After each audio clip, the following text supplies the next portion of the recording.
최경영의 최강 시사.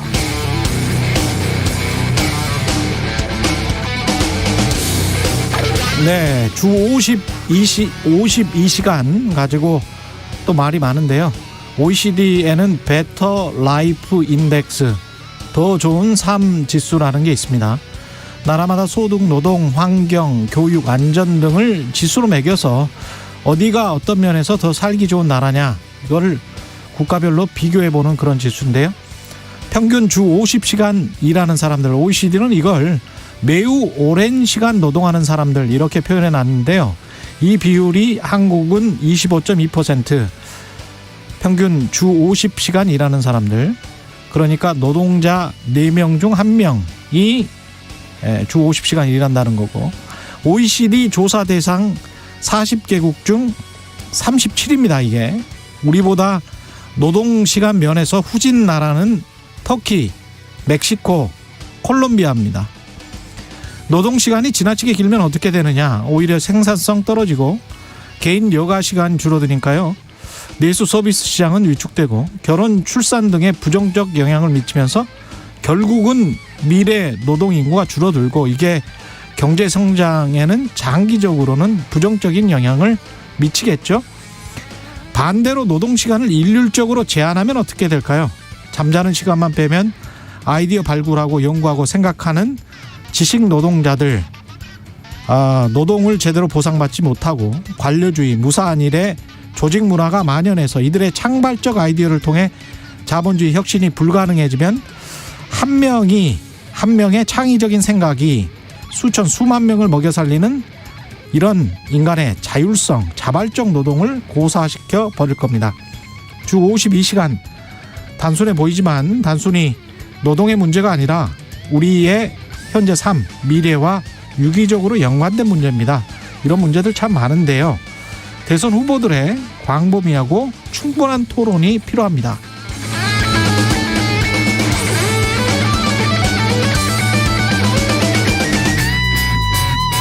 네, 안녕하십니까. 12월 7일 세상에 이익이 되는 방송 최경영의 최강시사 출발합니다. 저는 KBS 최경영 기자고요. 최경영의 최강시사 유튜브에 검색하시면 실시간 방송 보실 수 있습니다. 문자 참여는 짧은 문자 50원, 긴 문자 100원이 드는 샵 9730, 무료인 콩 어플 또는 유튜브에 의견 보내주시기 바랍니다. 오늘 1부에서는 국민의힘 선대위 공동선대위원장으로 합류한 박주선 전 의원 만나보고요. 2부에서는 더불어민주당 조웅천 의원 만납니다.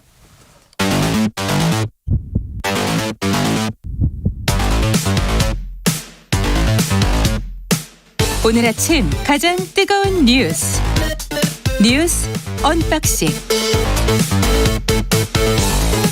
네, 뉴스 언박싱 시작합니다. 민동기 기자, 김민아 시사평론가 나와 있습니다. 안녕하십니까? 안녕하세요. 예. 주 52시간 규제는 어떻게 생각하세요? 김민아 평론가는? 일단 주 52시간제를 실제로 어떻게 적용할 거냐에 대해서는 쟁점들이 있는데, 예. 기본적으로 노동 시간을 좀 줄여야 된다.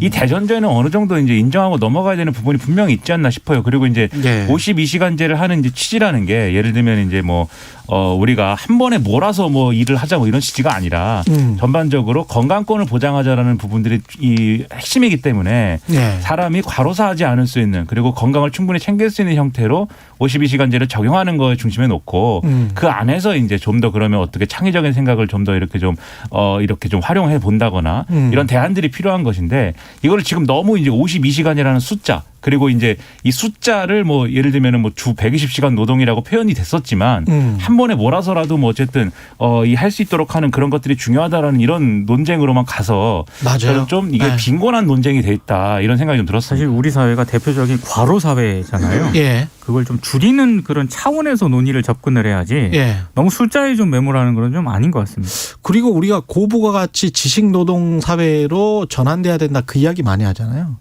그러면 구글 같은 회사들 보면 회사에 꼭 사무실에 앉아가지고 이 부장님이나 이렇게 과장님 보시는데 가만히 앉아서 노동하는 거, 주 8시간 노동하고, 하루 8시간 노동하고, 이거를 좋아하는 회사는 없거든요. 그런 회사는 막 뛰어놀아요. 그 회사 안에서. 막 소파 같은 데서 막 근무하고 그러더라고요. 그 혁신적인 아이디어가 그렇게 해서는 나오지를 않거든요. 그러면 내 눈에 안 보이더라도 본인이 뭔가 생산적인 걸로 결과물로 나오면 되는 거거든요. 네. 그거를 인정하는 조직 문화와 그런 사회 문화가 있다면 주 52시간이 자꾸 지식노동사회 고부가치 산업으로 이전하자고 하면서 내 눈앞에서 주 52시간 일해 또는 주 40시간 일해 이거는 그 구시대 산업사회의 어떤 생각 방식이지 않나 이런 생각도 들고요. 기업 문화나 또는 예. 이제 뭐 기업의 어떤 환경 이런 거를 바꾸지 않고 조건 이런 걸 바꾸지 그렇죠. 않고 노동 시간만 이제 얘기하는 것이 지금 말씀하신 대로 하면은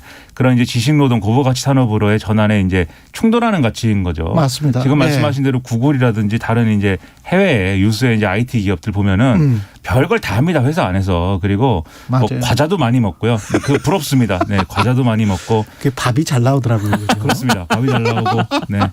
부럽습니다. 예. 오미크론 감염과 관련해서는 짧게 이야기하고 청소년 방역패스도 짧게 이야기하죠. 예. 그 오미크론 위험성 관련해 가지고요. 앤서니 파우치 미국 국립 알레르기 전염병 연구소 소장이 CNN에 출연했거든요.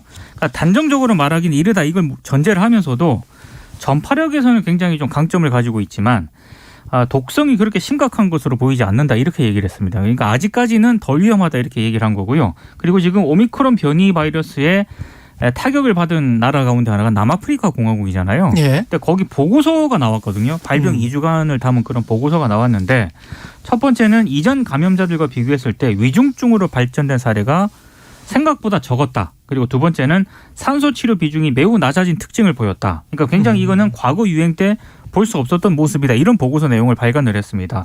물론 이거는 첫 2주간의 상황을 반영한 보고서이기 때문에 향후 환자들의 추이는 바뀔 수 있다라고 그렇죠. 지적을 하긴 했습니다만 예. 아직까지 지금까지 상황을 놓고 보면 그렇게 위험하지는 않다. 이렇게 진단을 내리고 있는 것 같습니다. 그러니까 파우치 소장의 발언 덕분에 오늘 미국 뭐 증시도 매우 좋았다고 하는데 근데 이런 얘기가 한편에서 있는 반면 제가 낙관론이 얘기했으니까 이제 비관론도 하나를 얘기를 해드려야 되니까 그렇죠. 영국에서 이제 아스트라제네카 관련해서 개발에 이제 관여한 이런 분들이 하는 얘기를 들어보면 5년은 걸릴 거다. 뭐 이런 얘기도 해요. 이제 5년? 그렇습니다. 코로나19가 완전히 이제 종식되고 우리가 팬데믹에서 이제 탈출하려면 그 정도는 예. 걸릴 것이고 앞으로 또 위험한 어떤 팬데믹 상황이 언제든지 올 수 있다. 이런 경고를 하는 사람들도 있습니다. 그러니까 변이 바이러스는 계속 지금 그렇죠. 나오고 있으니까요. 그렇죠. 오미크론은 끝이 아니다. 시작일 수도 있다. 이렇게 얘기하는 사람도 아직 있는데 그러니까 낙관과 비관이 서로 교차하고 있는 건 또 사실이다. 그래서 우리가 하나에 쏠린 어떤 그런 시각을 갖기보다는 종합적으로 판단하되 너무 우려하거나 너무 걱정할 필요까지는 없다. 이렇게 정리하는 게 좋을 것 같습니다. 그 청소년 방역 패스 이 논란 같은 경우에는 이제 백신 접종이 있지 않습니까? 이게 국내도 그렇고 외국도 그렇고 이게 굉장히 학부모들의 뭐 반발이라든가 이런 그렇죠. 게 있기 때문에 예. 이게 정부 입장에서도 굉장히 지금 여러 가지 고민이 많을 것 같긴 합니다. 이게 백신은 과학이지만 백신 접종하는 그렇죠. 거 있잖아요. 그거는 정치고 대중의 심리이기 때문에 네. 그거는 민주적으로 잘 설명을 해야 될 책임이 정부와 과학자들에게 사실은 있습니다.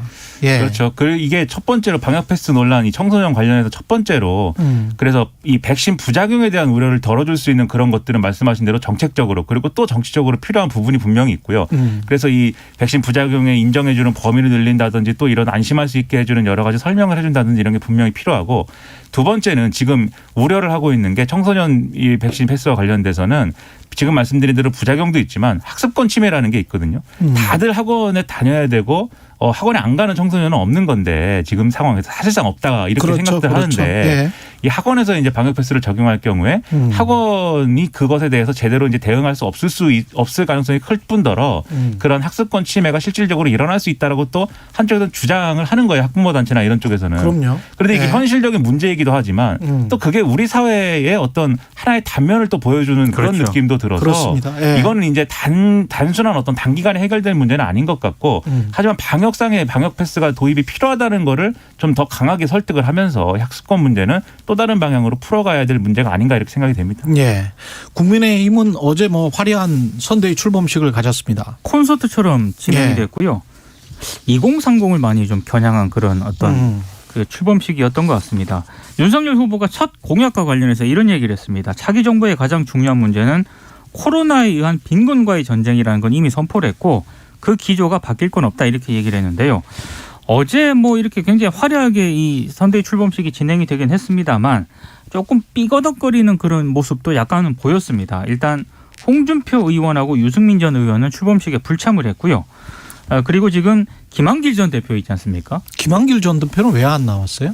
거기에 대해서는 언론들이 해석을 하고 있습니다. 그러니까 정확하게 왜 안 나왔는지에 대해서는 본인이 뭐 여기에 대해 입장을 밝힌 건 없지만 일단 모습을 드러내지 않은 것과 관련해서는 조금 뭐 지금 여러 가지 해석을 하고 있고 또 하나는 어제 그 TV 화면에도 몇 번 잡히기도 했는데요. 예. 김종인 총괄위원장하고 김병준 상임위원장이 그 기자들이 사진도 많이 찍고 이렇게 했었는데 말을 한마디도 안 했습니다. 서로 간에 말을 한마디도 안 했고 그리고 김병준 상임위원장이 또 연설 마치고 예. 자리로 돌아갈 때 뭐 이준석 대표라든가 윤석열 그렇죠. 후보 같은 경우에는 악수도 하고 뭐 이렇게 인사도 하고 이랬는데 예. 김종인 위원장 같은 경우에는 눈길 한번 안 주더라고요.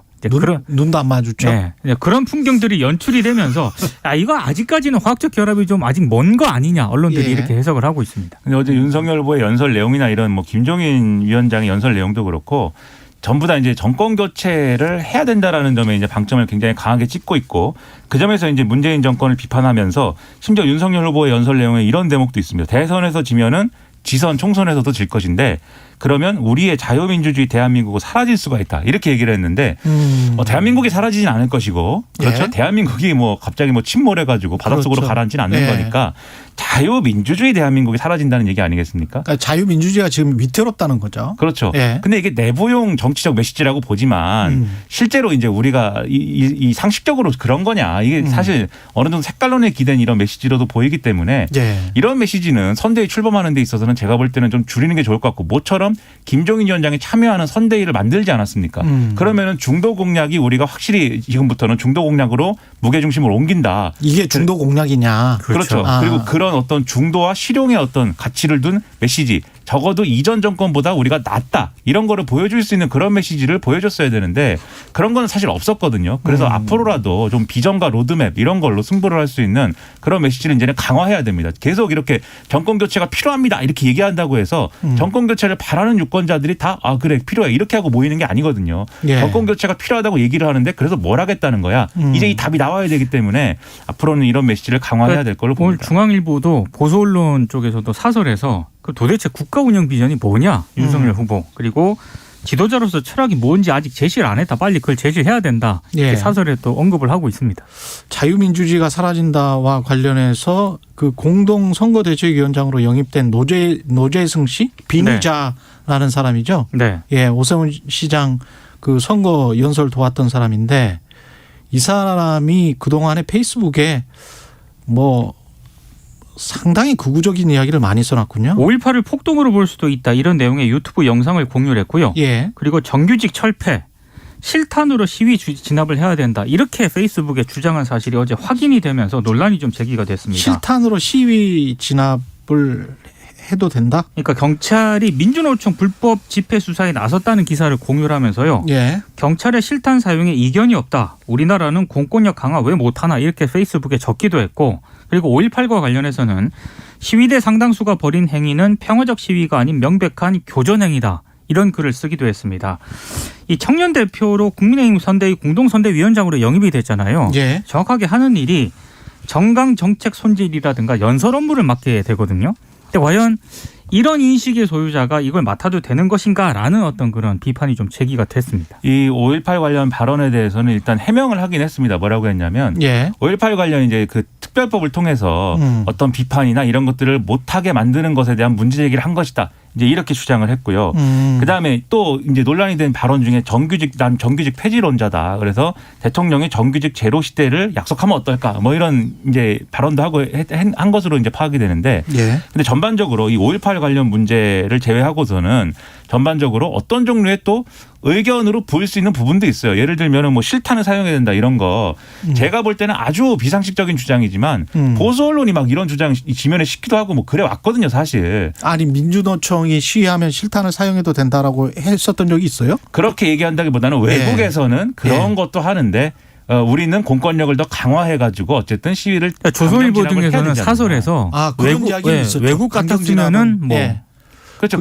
그게 그렇게 한 단계 이제 좀 짚긴 했지만 이게 결과적으로는 뭐겠습니까? 그런 것들이. 그런데 문제는 뭐냐면 이런 시민도 있을 수 있는데 이런 시민을 공동 선대위원장으로 그렇죠. 위촉을 한 건 뭐냐라는 게 이제 문제인 거죠. 이분이 그래서 페이스북에 뭐 글을 뭐 부적절하게 쓴 게 문제다라고 얘기한다기보다는 예. 이 사람이 선대위의 중요한 역할을 맡아야 되는 이유가 뭔지에 대해서 설명을 해야 되는 겁니다. 윤석열 후보가. 그렇죠. 근데 그 설명에 대해서는 지금 별로 하고 있지 않아요. 이미 이 노재성 씨가 다 해명을 했는데 해명이 납득할 만하다. 이렇게 설명하고 있거든요. 근데 과연 이게 뭐 하나의 시민으로서의 의견을 뭐 어떤 부분에서는 뭐 인정해 줄 수 있는 것인지 모르지만 이 야당이 제1야당의 대선 후보의 선대위원장으로서 이제 할 수 있는 그런 발언들이었느냐에 대해서는 저는 상당히 의문이고 상당히 이해하기 어려운 그런 대목이다. 그래서 해명을 잘 다시 하든지 아니면 설명을 제대로 해 주든지 그런 것들이 필요해 보입니다. 이재명 후보는 소상공인 자영업자에 관한 지원 정책, 정부의 지원 정책을 강하게 비판을 했습니다. 기획재정부를 사실상 겨냥한 그런 발언인데요. 그러니까 지금 이재명 후보가 어제 소상공인 자영업자들하고 전국민선거대책위원회 회의를 가졌거든요. 근데 여기서 다른 나라 그 코로나19 재정 지출 규모를 보여주면서 우리는 너무 적다 이렇게 지적을 한 겁니다. 예. 정말 쥐꼬리 수준이다라는 표현을 사용을 했고요. 특히 SNS에 이런 글을 적었는데 한국의 가계 직접 지원 금액은 GDP 대비 1.3%인데 일본의 2분의 1, 미국의 5분의 1에 불과하다. 정말 이해가 안 된다. 답답하다. 이런 표현을 써가면서 기획재정부를 강하게 비판을 해서 문재인 정부와 좀 차별화 이런 거를 겨냥한 것 아니냐 언론들이 이렇게 해석을 하고 있고 또 하나는 어찌됐든 중도층 확장을 위해서는 민생 쪽에 좀 정책 비중을 둬야 되는 거 아니겠습니까? 예. 그래서 이재명 후보가 그런 쪽에 좀 무게 중심을 두는 것 같다라는 해석을 하고 있습니다. 그러니까 어제 이제 쭉 여러 가지 얘기를 했어요. 이재명 후보가 이런 이제 MBC 방송에 나가서는 조국 전 장관 문제에 대해서 다시 한번 사과를 하기도 하고, 그다음에 지금 말씀하신 대로 기획재정부를 비판하기도 했고, 그다음에 윤석열 후보를 향해서는 특검을 수용해라. 과거 문제까지 다 포함한 그런 특검 수용을 해야 된다. 이렇게 또 공세적으로 또 주장하기도 했는데 이런 것들을 종합을 해보면 그동안 이제 이재명 후보의 발목을 잡았던 대장동 의혹이라든지 그다음에 민주당 문제, 조국 전 장관 사태라든지 이런 문제들에 대해서 이제 좀 빠져나가려는 그런 시도를 하면서 동시에 그러면서 이제 기획재정부와 이 윤석열 후보 등의 국민의힘 세력을 하나의 어떤 기득권으로 묶고 거기에 대항하는 모습을 보여줌으로써 여전히 이제 비주류 후보이고 이런 좀 민생을 챙기는 후보이다라는 걸 강조하려는 이런 모습으로 보이고요. 그 결과는 중도 실용은 곧 민생이다. 이런 부분으로 확실하게 이제 이 노선을 잡고 밀어붙이겠다 이런 이제 모습으로 보이거든요. 그래서 이재명 후보가 지적하듯이 예를 들면 이제 기획재정부가 충분히 이제 소상공인 이 자영업자들의 손실보상에 충분히 적극적으로 나서지 않아가지고 다른 외국들과 비교해봐도 재정 지출이 상당히 미비하다 이런 주장은 상당히 일리가 있으면서 그러면 그러한 책임이 누구에게 있느냐에 대해서는 사실 문재인 정권도 그렇고 이 청와대도 그렇고 하고 싶었던 여러 가지 일들을 기획재정부의 어떤 관료들이 여러모로 이제 적극적으로 나서지 않아가지고 못했다라는 어떤 정책 맥락이 있는 거잖아요. 그런 점에서 이제 중심을 잡고 있는 거다 이렇게 볼 수가 있겠는데. 근데 그게 말이 됩니까? 사실은 대통령이 집권을 하고 집권 여당이 150석 이상을 가지고 있기 때문에 이런 환경 하에서도 기획재정부 장관, 경제부총리 한 분 때문에 못한다. 그러면 어떤 정부가 할 수 있겠어요? 그게 좀 이해가 안 되는 대목이긴 합니다. 그렇게만 퉁치기에는 지금 한 2년 동안의 코로나19 상황이 너무나 어떤 특정 계층에게는 굉장히 심하게 다가왔고 우리가 그걸 대응을 제대로 과단성 있게 잘 못한 것에 관해서는 더 철저한 비판이 있어야 된다고 그렇죠. 보고 예. 김종인 그 선대위원장 같은 경우도 그 전에 100조 이야기 했잖아요. 네. 그리고 첫 일성이 코로나19로 인한 약자와의 동행을 이야기를 했단 말이죠. 네. 이런 것 같은 경우는 김종인 위원장의 말이 제가 보기에는 하나도 틀린 게 없어요.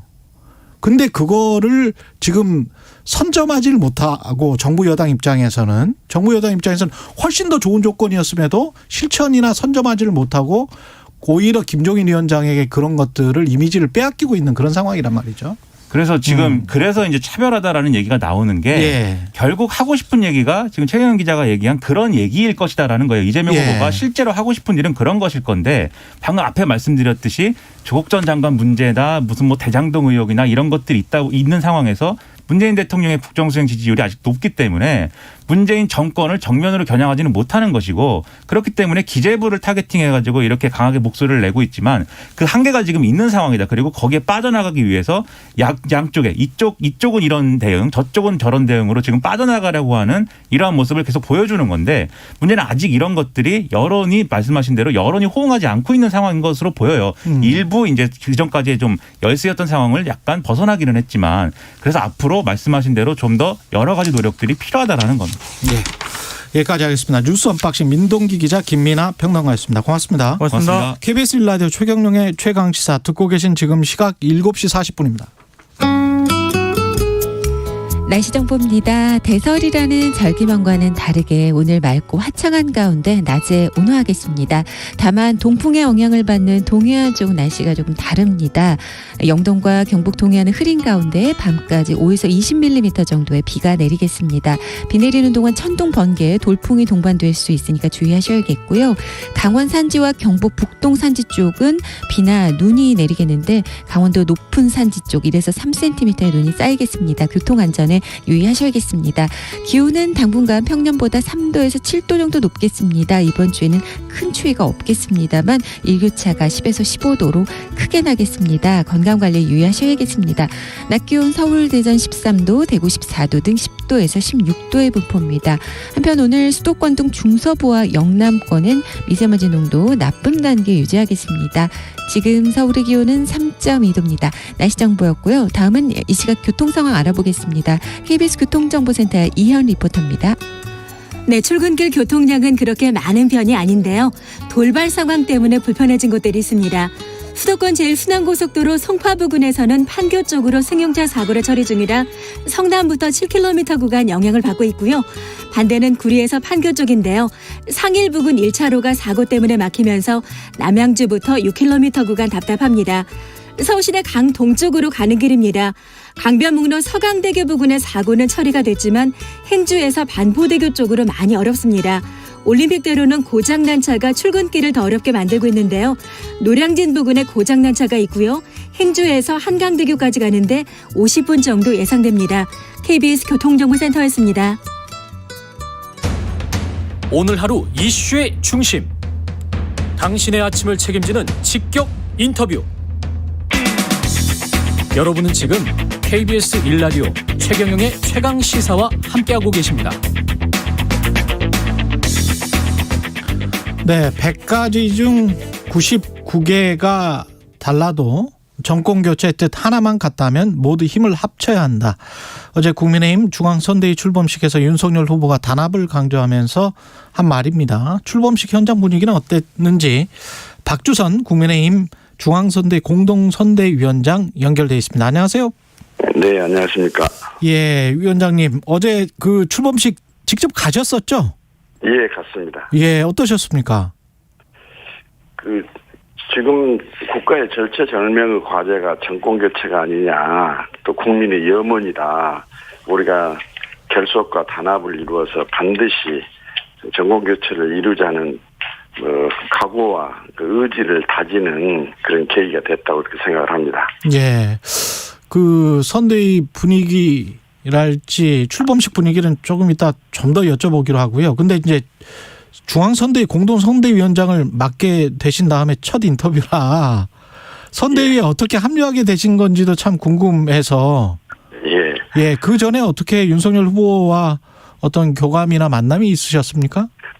그동안에 윤 후보께서 저에게 좀 도움을 요청한 경우가 여러 번 있었고요. 예. 또 직접 10월 달에는 좀 만나가지고 예. 윤 후보의 그 대통령이 됐을 때 국정 운영과 관련된 구상도 설명을 듣고 또 지지선을 좀 대달라고 그래서 제가 어차피 앞으로 선거 기간이 많이 남아있긴 합니다만 그 당시 판단으로는 이제 정권은 교체돼야 한다고 저는 생각하고 있는 사람이기 때문에 그렇다면 그중에서 가장 정치 신인이고 또 정치 활동을 한 지가 얼마 안 됐기 때문에 정치적인 부채나 또는 신세를 지지를 않았다는 점에서 대통령이 되더라도 사익을 위하거나 측근들을 위해서 권한을 남용하거나 국정을 농단할 가능성은 좀 없다. 그렇지만 정치 경험이 좀 짧아서 좀 서툴고 부족한 점이 없지는 않지만 다듬어 쓰면 보석이 될 수 있는 원석가면 된다 하는 판단하에서 제가 지지선을 하게 됐습니다. 그 선대위 다른 분들이랑은 뭐 친분이 좀 있으십니까? 어떠십니까? 대부분 다 아는 분들이죠. 이번에 새로 오신 분들은 정치권 외에서 오신 분들은 제가 조금 다소 그동안에 잘 모르는 분도 계십니다만 국회 활동을 했기 때문에 대부분 다 아는 분들이죠. 그러면 최근에 그 어떤 국민의힘 당 내의 분위기랄지 선대위의 분위기도 좀 아실 것 같은데요. 그간에 어떤 진통이 있었지 않습니까? 패싱 논란, 당대표 패싱 논란도 있었고. 국민의힘 당원이 아니고 또 밖에서 지선을 했던 사람으로서 이번에 공동선대위원장으로 참여를 해달라는 요청이 있어서 저희 역량의 범위 내에서 윤 후보 당선을 통해 가지고 정권을 교체한다는 신념으로 제 역할을 최선을 다한다 하는 그런 뜻에서 동의를 했는데 뭐 저간 내용을 제가 자세히는 모릅니다만 아무튼 선대위 구성에서부터 출범하기까지 많은 불협화음과 또 국민들께 좀 불안 내지는 실망을 드린 것도 사실이거든요. 그런데 이제 수습이 되고 또 봉합이 돼서 어제는 모두가 한 마음 한 뜻으로 정권 교체 이루고 우리가 대한민국은 미래 국민을 꿈을 이루는 데 앞장서자 하고 다지고 그랬기 때문에 비온 뒤에 땅이 더 굳어진다는 말과 같이 우리 선대위가 체계적이고 효율적인 활동을 통해 가지고 정권 교체를 이루고 하는데 큰 역할을 할 것이다. 저는 그렇게 판단을 하고 또 기대하고 있습니다. 근데 이제 화면에 비친 모습은 김종인 총괄선대위원장과 김병준 공동 상임 선대위원장 서로 인사도 안 하고 눈도 잘 안 마주치고 뭐 이랬다. 아니 저는 그 행사 시작하기 전에 따로 그분들을 뵐 기회가 있었는데 그랬군요. 그렇게 딱딱한 분위기가 아니던데요. 그리고 서로 손 맞잡고 뭐 국민에게 환호도 받고 그랬지 않았습니까? 그건 좀 너무 과잉한 해석이다 언론에. 아닌가 저는 그렇게 생각하네요. 그렇습니다. 윤석열 후보의 그러면 그 선언문에서 어떤 점을 중요하게 보셨어요? 본인이 늘 말씀하신 대로 공정과 상식이 통하는 나라를 만들겠다. 그런 말에 저는 굉장히 공감을 하고요. 또 코로나로 지금 국민들이 너무 지쳐있고 국민 경제가 지금 너무 피폐가 되어 있기 때문에 그에 대한 빠른 대책을 수립해야 되겠다 하는 것도 요점과 관점을 제대로 짚었지 않았나 저는 그렇게 생각을 합니다. 정권 교체가 안 되면 자유민주주의가 사라질 수 있다, 사라진다 이렇게 이제 강하게 말을 했잖아요. 이 부분에 관해서는 동의하십니까? 지금 사실은 문재인 정권이 행정부 권력 또 입법부 권력 사실상 사법부까지 장악을 했지 않았습니까? 그래서 정권 교체를 통해 가지고 새로운 나라의 기본을 세우고 원칙을 가꾸는 그런 계획이 없어진다면 지금도 현재 자유민주주의 체제에 대한 부정하는 평가들이 너무 많은데 그건 자유민주주의 체제의 큰 훼손이 있는 것은 당연할 것이다. 저는 그렇게 생각합니다. 그 자유민주주의 체제를 훼손하는 그런 것들에 관해서 구체적으로 좀 말씀을 좀 해주시면 좋을 것 같은데요. 우선 자유민주주의 체제는 국민의 자율성을 전제로 하고 국민의 의사에 따라서 주권자인 국민의 의사에 따라 국정이 운영이 돼야 되는데 지금은 독선과 아집, 그 나만이 옳다는 그 주장을 가지고 지금 통치를 하고 있는 형태라고 저는 보여지고요. 그다음에 국민이 가렵고 아픈 것에 대한 대책을 내놓지를 못하고 있습니다. 이건 주권자에 대한 도리도 아닐 뿐만 아니라 자유민주주의의 핵심을 훼손하는 국정 운영이 아닌가 저는 그렇게 생각합니다. 그렇군요. 근데 이제 그 노재승 공동선대위원장 인선을 두고 노재승 씨 같은 경우는 이제 5.18을 지금 부정하는 듯한 페이스북을 써놨더라고요. 이거는 자유민주주의와 어떤 연관이 있을까요? 아니, 저는 그분에 대해서는 예. 자세히 모르는 분이고 SNS에 어떤 말씀을 하셨는지 모르겠습니다만 예. 그걸 확인해 봐야 하면은 5.18을 부정하는 게 아니고 5.18 역사적인 의의를 왜곡하고 피해하는 부분에 대해서 특별법을 통해 가지고 그걸 처벌하는 조항을 만들었지 않습니까? 예. 그 부분에 대해서 표현의 자유를 봉쇄하는 거기 때문에 옳지 않다 하는 권위의 견해를 필요한 것이어서 5.18의 본질을 훼손했거나 부정한 것은 아니라고 저는 생각합니다. 또 입법하는 과정에서도 국회뿐만 아니라 언론 또 그리고 학자들 심지어 5.18을 지지하고 있는 분들 사이에서도 이 특별법은 좀 과도한 입법이 아니냐, 표현의 자유를 제한한다는 점에서 그런 논의가 있었던 것도 우리가 기억을 하고 있습니다. 아, 그 혐오 발언이 그 전에는 사실은 많이 있어서 이런 법까지 제정하게 된 거 아닐까요? 사실 그렇죠. 저는 그 입법을 그때 5.18을 폄하하고 비하하는 처벌해야 한다는 입법안을 저도 발의한 사람 중에 한 사람인데 그렇잖아요. 이제 보는 관점과 견해의 차이일 뿐이지 다시 말하면 표현의 자유가 부정된다는 주장을 하는 분들도 많이 계십니다. 심지어 5.18에 참여를 했고 5.18을 지지하는 분들 사이에서도 그런 말씀하신 분들이 계시거든요. 알겠습니다. 예. 이미 이제 법으로 개정이 돼가지고 시행이 되고 있기 때문에 다 지나간 이야기일 뿐이죠. 그래요. 예. 아니 저는 그런 생각이 좀 들었어요. 가령 미국 사회에서 흑인을 특정 용어로 이야기를 했던 적이 많잖아요. 예. 예. 그게 괜찮다, 표현의 자유다라고 계속 지속이 되지는 않지 않습니까? 아니 그렇습니다. 그러니까 이제 그렇게 표현의 자유를 훼손한다고 이야기하는 분들도 계시고 저는 그 표현의 자유의 한계를 넘었다고 저는 이제 보는 사람이기 때문에 각자의 개인 의견에 따라서 다르지 않겠습니까? 그래가지고 그 다수의 의사에 따라서 국회에서 법이 통과가 됐기 때문에 지나간 부질없는 이야기였다. 저는 그렇게 생각합니다. 근데 앞으로 자유민주 체제에서의 표현의 자유와 관련된 부분은 논의가 활발히 이루어지는 것이 마땅하다. 저는 그렇게 생각을 합니다. 그렇군요. 그 의견도 맞는 것 같은데 그런 생각이라면 공동선대위원장으로 노재승 씨를 인선한 것은 좀 문제가 있지 않나요? 이런저런 중도층이랄지 여러 사람들을 포용하는 그런 어떤 정권 교체를 바라는 것이라면. 아니, 그건 개인의 표현의 자유에 대한 개인은 표현의 자유를 할 수 있어요. 근데 이제 공동선대위원장 인선에 관련해서 여쭤보는 거죠. 근데 5.18을 본질적으로 부정하는 그런 언행은 아니었다고 저는 보기 때문에 뭐 국민 눈높이에서 평가해 주시면 되리라고 봅니다. 예.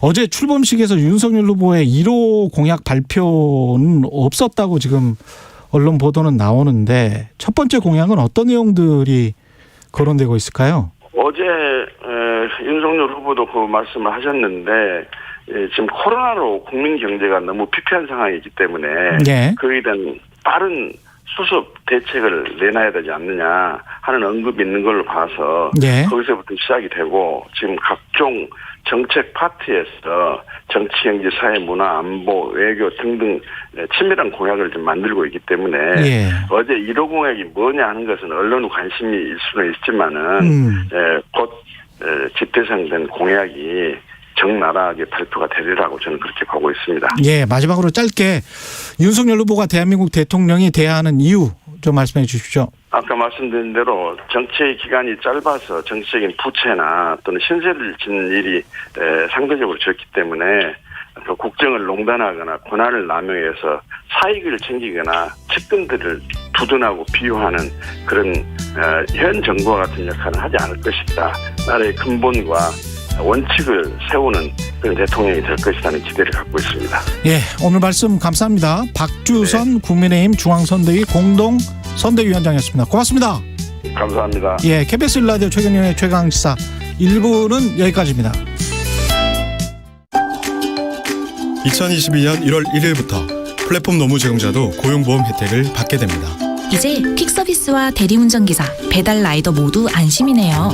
아참, 신고 방법이 다른 특수형태 근로종사자와 조금 다르다면서요? 네, 플랫폼을 통해 일하시는 분들은 플랫폼 사업자가 직접 신고하고 고용보험료 원천 공제와 납부 대행까지 한다고 합니다.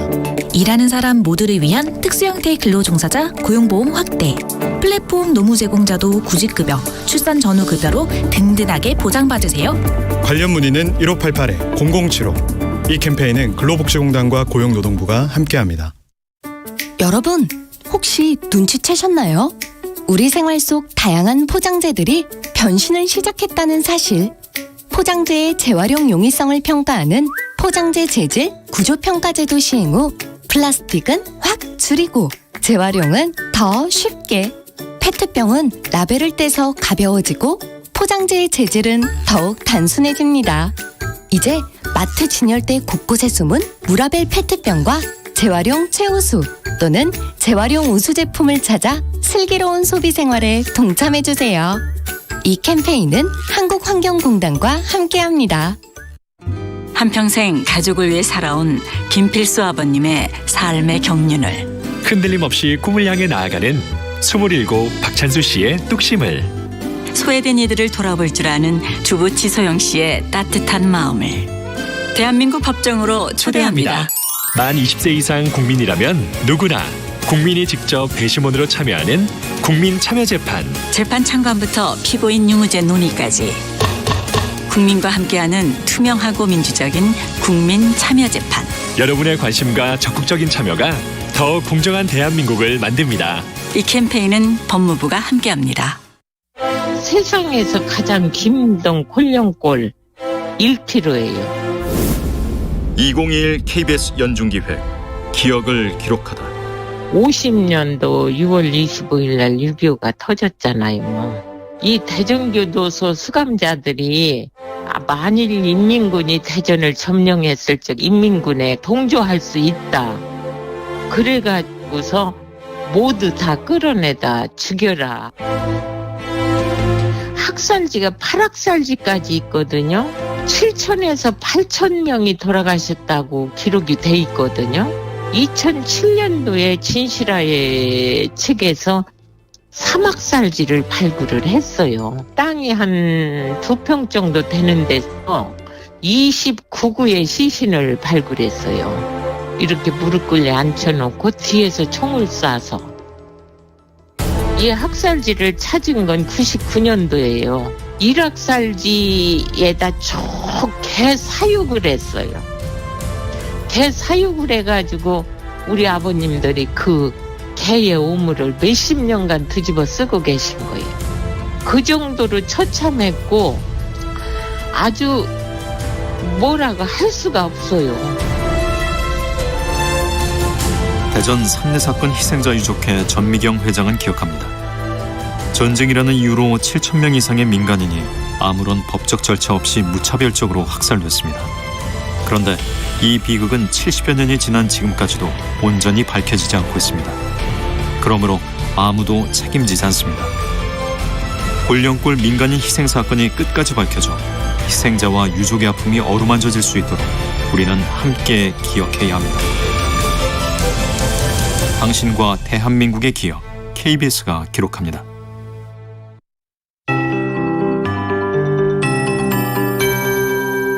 KBS 58분 날씨. 대설인 오늘 큰 눈이 내린다는 의미지만 시간당 큰 눈이 내리는 얘기가 드뭅니다. 반대로 대설이란 절기명과 다르게 맑고 화창한 가운데 낮에 온화하겠습니다. 아침 기온은 서울이 영상으로 예년보다 높지만 아침에는 조금 차가운 그런 시기이기도 하고요. 일교차가 10에서 15도 안팎으로 크게 나고 있습니다. 건강관리에 유의하셔야겠습니다. 오늘 대부분 지방 맑겠지만 영동과 경북 동해안 쪽은 흐린 날씨를 보이면서 밤까지 가끔 비가 내리겠습니다. 비의 양은 5에서 20mm 정도 되겠고요. 강원 산지와 경북 북동 산지에는 비나 눈이 내리겠습니다. 강원 산지 쪽 1에서 3cm의 눈이 쌓이겠습니다. 교통 안전에 유의하셔야겠습니다. 이렇게 당분간 기온이 평년보다 3도에서 7도 정도 높아서 이번 주에는 큰 추위가 없겠습니다. 오늘 낮 기온 서울과 대전 13도, 대구 14도 등 10도에서 16도의 분포를 보이겠습니다. 오늘 수도권 등 중서부와 영남권 미세먼지 농도 나쁨 단계 보이겠고요. 호남 지역 오전에 일시적으로 나쁨 단계입니다. 내일도 역시 중서부 지역의 대기가 탁하겠습니다. 내일도 전국이 대체로 맑겠고 서울의 아침 기온은 1도, 낮 기온은 12도 정도로 보고 있습니다. 지금 서울의 기온은 3.1도입니다. 강혜종입니다.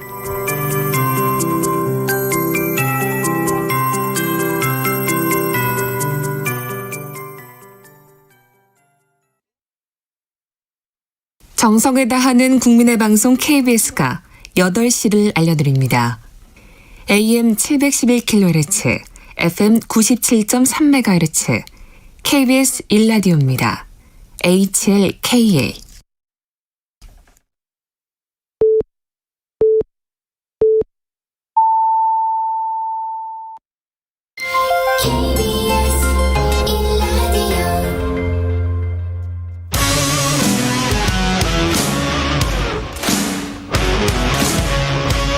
오늘 하루 이슈의 중심 최경영의 최강 시사.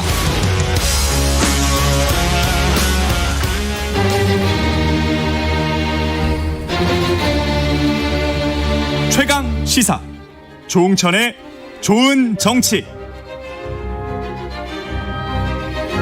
네, 월간 조응천의 좋은 정치. 누구의 눈치도 보지 않고 거침없는 쇄신을 주문하는 정치권의 미스터 쓴소리. 저 더불어민주당 조응천 의원, 여당 선대위 내의 레드팀의 수장이시기도 합니다. 예, 예. 뜨거운 대선 전국 여야 정당들이, 대권 주자들이 눈뜨고 귀열고 들어야 할 민심 무엇일지 뜨거운 현안과 함께 초심의 정치, 좋은 정치 이야기해 보겠습니다. 더불어민주당 조응천 의원님 나오셨습니다. 안녕하십니까? 안녕하세요. 반갑습니다. 예. 레드팀이라는 거는 그러니까 우리의 약점이나 경쟁자들이 어떻게 우리를 칠 것이다. 거기에 대응해서 먼저 조언을 해주는 그런 팀입니까? 이게 레드팀. 원래 그 예. 밝혀져서는 안 된 건데 어떻게 그게 나와가지고 참 당혹스럽습니다. 예. 그 우리의 약점. 예. 약점을 집중적으로 공격하는 거죠. 내부에서. 예. 내부에서. 예, 예. 예. 그게 잘 받아들여지면 사실은 정치가 잘 되는 걸실 테고 조직이 좋은 조직일 것이고. 그렇습니다. 예. 지금은 어떻습니까? 잘 작동되고 있다고 봅니다. 잘 작동되고 있습니까? 예. 오늘 야당 이야기부터 할 수밖에 없는 게 어제 이제 그 선대위 화려한 출범식이 있었습니다. 원탑 선대위로 평가가 되는데 김종인의 원탑 선대위다. 네. 어떻게 그 과정이나 내용은 어떻게 보셨는지 궁금하네요. 예, 아무래도 일희일비 하지 않는다고 다들 얘기하지만 그래도 지지율이 깡패죠. 맞습니다. 맞습니다. 예. 예. 그리고 어저께 12월 6일이 날짜가 딱 박혔지 않습니까? 중앙선대위 출범식. 그 두 개. 예. 그러니까 결렬 과정이 길어지면서 지지율이 떨어지고 윤석열 후보가 날짜는 이제 목전에 다다르고. 그러니까 윤석열 후보가 제 아무리 윤석열 후보라도 이제 초입기에 몰리게 된 것 같아요. 그러네요. 예. 여기서 달리 방법이 없는 거죠. 예. 모양도 엄청 안 좋게 된 거고요. 예. 예. 그래서 결국은 백기통항한 거 아니냐. 예. 그렇게 봅니다. 방금 전에 이제 박주선 국민의힘 공동선대위원장은 네. 김병준, 김종인 두 선대위원장 언론의 지적과는 달리 좋아 보이더라. 네. 그리고 손도 맞잡고 만세도 불렀지 않았느냐 이렇게 말씀하셨는데 어떻게 보세요? 두 분의 어떤 갈등이랄까요? 이런 게 또 재현될 가능성도 있습니까? 추구하는 그 방향이 좀 다르신 분들이라고 저는 생각합니다. 경제민주화와 예. 또 자유주의 약간 그 차이가 좀 있다고 보기 때문에 예. 어쨌든 지금 정권 교체라는 기치하에서 지금 모였지만은 또 디테일에 가면 차이가 있지 않겠습니까? 저는 그거보다는 네. 결국은 김종인 또 이준석 윤석열 이 삼각편대 이 삼각편대의 화음. 무게, 예. 또 진용, 그게 더 도드라져 보이는 거지. 그 김병준 상임선대위원장과의 불협화음은 그 다음 단계의 문제 아닌가 싶습니다. 예. 보기에는 이제 윤석열 후보를 필두로 해서 김종인 위원장과 이준석 대표가 받치면 상당히 위력적인 선대위다. 잘만 가면 그런 생각이 드는데요. 솔직히 말씀드려서 예. 뭐 짜임새, 무게감, 솔직히 저 개인적으로는 위기감 느낍니다. 근데 또 한편으로는 예. 아무리 봐도 이게 이재명 대 윤석열의 대결이 아니고 이재명 대 김종인의 대결로밖에 안 보여요. 지금까지는. 윤석열이 안 보입니다. 예. 예. 노룩이에요. 윤석열이 안 보여요. 노룩이다. 예. 계속 저 이준석 뒤에 김종인 뒤에 숨어 있지 윤석열 후보가 안 보입니다. 근데 윤석열 후보가 지금까지 말한 밀턴 프리드만이랄지 사실은 김병준 선대위원장과 비슷한 경제 정책이나 경제적 사고관을 가지고 있는 게 내비쳐졌거든요. 김종인 위원장과 그러면 화학적 결합이 잘 될 수 있을까 그런 생각도 나중에 이제 정권이 되면 만약에 정권 교체가 되면 김종인 위원장은 또 팽당하시는 거 아닌가 그런 생각이 들어요. 솔직히 말씀드려서 저도 검사 출신인데 예. 검사를 수십 년간 하다 보면 직업병이 생깁니다. 예. 사람을 혹은 사회를 병리학적으로만 보게 돼요.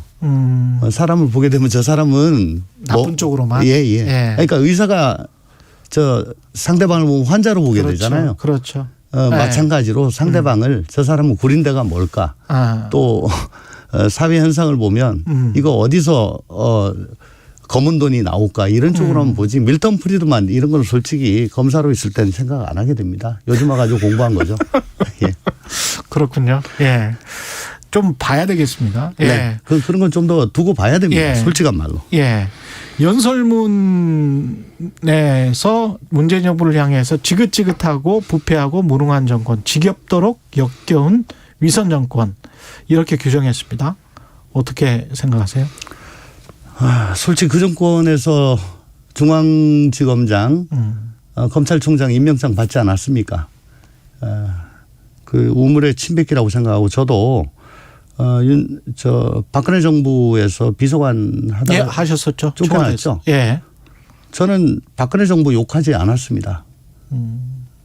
쫓겨나고 뭐 영장까지 청구되고 그 이후에 탄압을 받으셨죠, 예, 사실. 예. 민주당에서 공천받아가지고 국회의원 됐더라도 난 청와대 안에서 있었던 얘기 하지 않겠다. 거기에 대해서 왈가왈부하지 않겠다. 내가 속했던 곳에서 일어났던 일에 대해 가지고는 얘기하지 않겠다. 그게 내 최소한의 도리라고 생각한다. 예. 네. 그걸로 내 다시 뭐 대답을 가름하겠습니다. 예. 아까도 말씀드렸습니다마는 최근에 이제 중대재해처벌법 관련 발언들도 있었고요. 윤석열 후보가 네. 주 52시간제 최저임금도 이게 뭐 이제 폐지처럼 이야기를 했다. 그게 아니다. 계속 이렇게 수정은 계속 했거든요.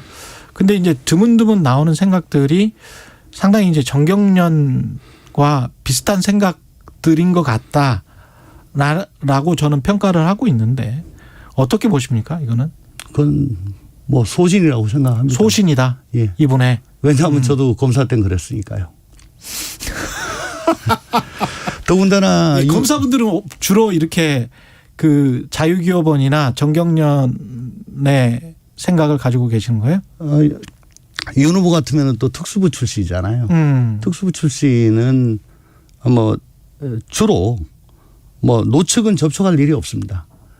노조 쪽은? 예. 사측 중에서도 오너나 CEO급만 접촉을 하게 되거든요. 예. 뭐 사건을 하더라도 사건의 당사자 상대방이긴 하지만 그 사람들과 뭐 밤을 새서 사건에 대해서 얘기를 하더라도 그 사람들과만 접촉을 하는 거죠.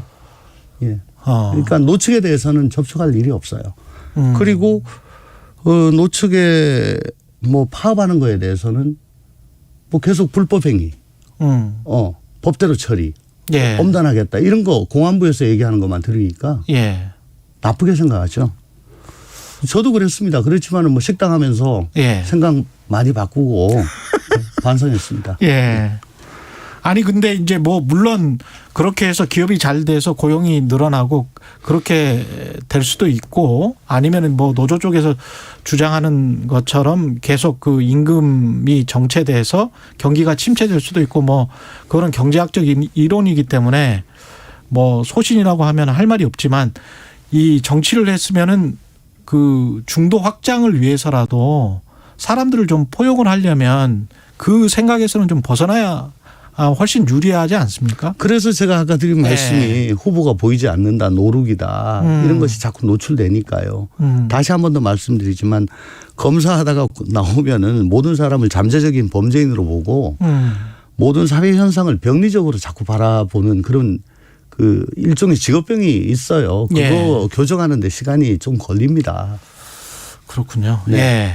민주당 이야기 좀 해봐야 될 것 같은데 민주당도 지금 사실은 문제가 많은 게 그 본질적인 문제는 이건 것 같아요. 제가 보기에는 문재인 정부의 실정에 관해서 어느 정도로 이재명 선대위가 또는 이재명 후보가 비판을 하는 게 문재인 정부의 지지자들과 그리고 문재인 정부의 비판자들 중에서 중도층인 사람들을 다 끌어안고 갈 수 있느냐.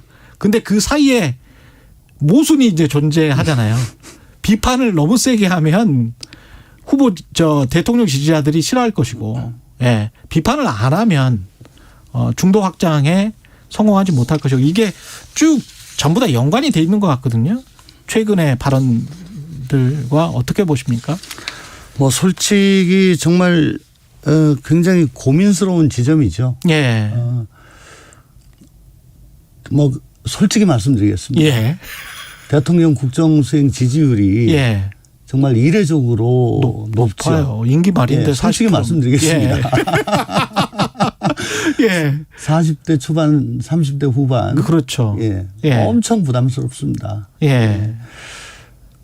그렇지만 우리 이재명 후보가 그 조국 교수, 조국 사태에 대해서는 지금 뭐 날이면 날마다 지금 연일 한 2번 정도. 어저께도 했어요. 어저께도 했습니까? 예, 뭐 타 방송에 나와가지고 3번 했군요. 예. 어저께도 했어요. 예. 제가 한참 전에 한번 이제 이거 건너야 된다라고 했었고요. 어저께도 했었고 연일 했습니다. 이게 뭐 내로남불이라든가 뭐 기득권의 그 덫에 빠지게 된 결정적인 거라고 저는 생각을 하니까요. 예.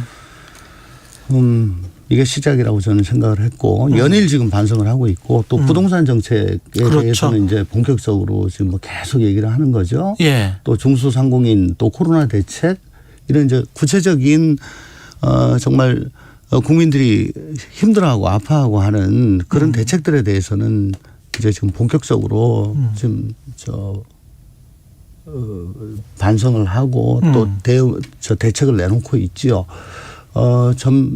점차적으로 국민들이 정말 힘들어하시는 부분에 대해서는 이재명의 색깔을 드러낼 것입니다. 그렇지만은 잘한 것은 또 여당이기 때문에 잘했다고 해야 되고요. 예. 잘한 것까지 저희가 뭐 표를 의식해서 못했다고 할 수는 없는 거 아니겠습니까? 그렇죠. 네네. 예. 네. 어쨌든 저희는 있는 대로 할 수밖에 없는 것 같습니다. 아까 표현하신 그 기득권의 덫이라는 게 조국 사태, 그 다음에 부동산 말씀하셨잖아요. 네네. 저 또 소상공인 지원. 저는 그 소위 말해서 그 밀어붙이기 행태 예를 들면 밀어붙이기 행태 검찰 개혁 말씀하시는 겁니까? 저 그동안에 입법을 함에 있어서 다수의 힘으로 밀어붙이는 뭐 그런 일련의 과정들에서 아마 법안들 밀어붙이기 행태 네. 그런 것들도 굉장히 저희들에게 기득권에 그런 인상을 주는데 크게 좀 기여를 했다고 봅니다. 소상공인 GDP 대비 지원이 충분하지 못했다 자영업자에 대한. 네네네. 이거는 기획재정부를 비판하는 거 아니에요? 네. 지금 비판하고 있죠. 어저께도 행사했었습니다. 예. 네. 이런 기조는 앞으로도 그러면 계속 되겠네요. 네네, 그렇습니다. 예. 네. 그러니까 충분히 반성하고 정말 다른 모습을 보여주겠다. 네, 그렇습니다. 그리고 어저께 또 이재명 후보가 저희 169명 의원들한테 일일이 자필 서명이 된 편지를 보냈죠. 저한테는 뭐 조응천 형님 감사합니다. 그러면서 이제 왔던데. 예. 예. 자기 정말 메타버스 타고 현장 돌아다니면서 국민들의 그 얘기를 들으니까 정말 얼굴을 제대로 볼 면목이 없더라. 정말 그들의 아픔 참 뼈저리게 느낀다. 자기 정말 열심히 뛰고 있는데 혼자서는 부족하다. 남은 기간 동안 우리 민주당 의원님들 정말 자기하고 같이 열심히 뛰어달라. 국민들께 그 169명 집권 여당이 열심히 뛰는 모습 같이 좀 보여주자. 파이팅 하자. 이런 취지의 글이었어요. 근데 그 이전 뭐 지금 어떨지 모르겠습니다만 제가 지금 현재 상황을 정확히는 모르니까요. 근데 그 전에 중도층이랄지 국민의힘 지지층이 민주당 국회의원들을 바라보는 모습은 후보만 앞세워놓고 그리고 본인들은 이제 다음 국회의원 선거 생각, 공천 생각만 하고 있는 것 아닌가. 그거 아닙니다. 예. 그거 아니고요. 실제 그동안에 뭐 공동본부장, 공동위원장 했다가 이제 직함 다 붙여놨던 거 다 내려놓고. 그렇죠. 지금 다들 지역 내려가가지고 열심히 지역 활동하고 있고요. 예. 다들 그래도 우리 후보가 윤석열 후보 등 다른 후보보다 훨씬 정책적인 면이나 국가 경영을 할 수 있는 능력 또 대한민국의 미래를 위해서 훨씬 우위에 있다. 특히 이런 전환기에 우리 이재명 후보가 다음 정권을 맡아서 대한민국을 이끌어가는 것이 대한민국을 위해서 절실하다라는 확신을 가지고 지금 열심히 뛰고 있습니다. 예. 네. 그 재난지원금이나 국토보유세 같은 경우에 국민이 반대하면은 뭐 도입하지 않겠다, 안 하겠다. 네. 이거는 유연하다고 봐야 될까요? 아니면 국민의힘의 비판처럼 뭐 왔다 갔다 한다, 믿을 수 없다. 네. 이렇게 봐야 될까요? 이기기 위해서는 지지층을 단단하게 결속시키고 중도층을 설득하고 반대층의 반대 강도를 낮추는 것. 이 세 가지가 다 필요합니다. 예. 그렇죠. 그러니까 우리 이재명 후보는 상대방의 비아냥을 감수하면서도 국민이 반대하는 정책은 할 수 없다. 그거 당연하다. 라고 하는 것이 그 반대층의 반대 강도를 낮추는 거죠. 이게 바로 그 이기기 위해서 유연성을 발휘하는 모습입니다. 이걸 가지고 상대방이 그렇게 비난하고 비아냥거리는 것은 그만큼 유효하다는 거죠. 예. 잘하고 있는 거라고 봅니다. 예. 판세는 어찌 보고 계시는지 지금으로는 판단하기 힘들까요?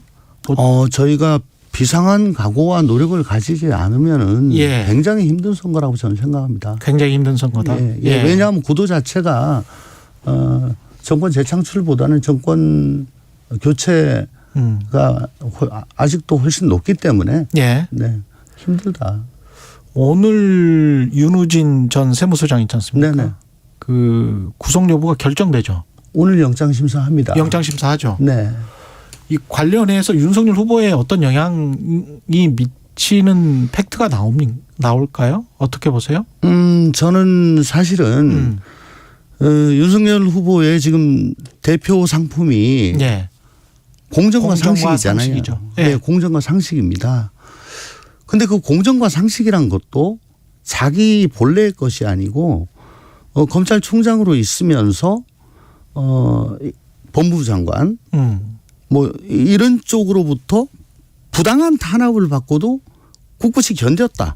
그 과정에서 생긴 또 이게 뭐 발광체냐 반사체냐라고 했을 때 반사체적인 것이라고 저는 생각을 해요. 그럼 원래 모습은 공정과 상식이냐? 라고 했을 때는 저는 아니라고 저는 생각을 합니다.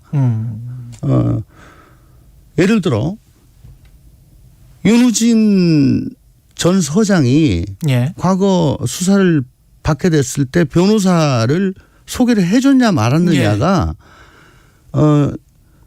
윤 총장 인사청문회 때 그때 문제가 됐었어요. 그랬죠. 난 그런 적 없다.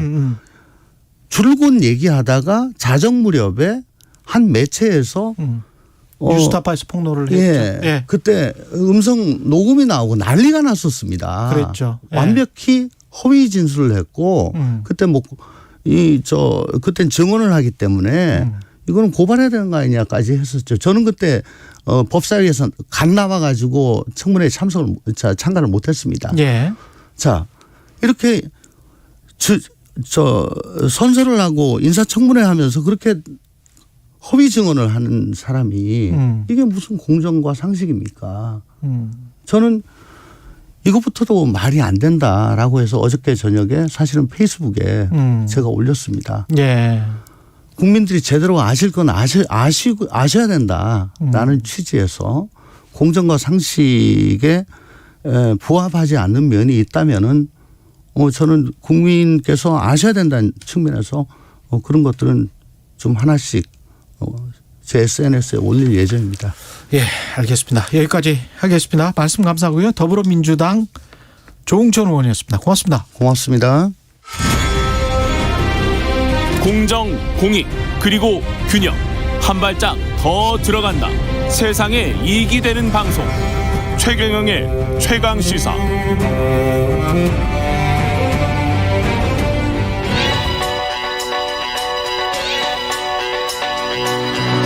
최강시사 시네리의 눈. 네, 시네리의 눈 뉴스포터 시네리 에디터 나와 계십니다. 안녕하십니까? 네, 안녕하세요.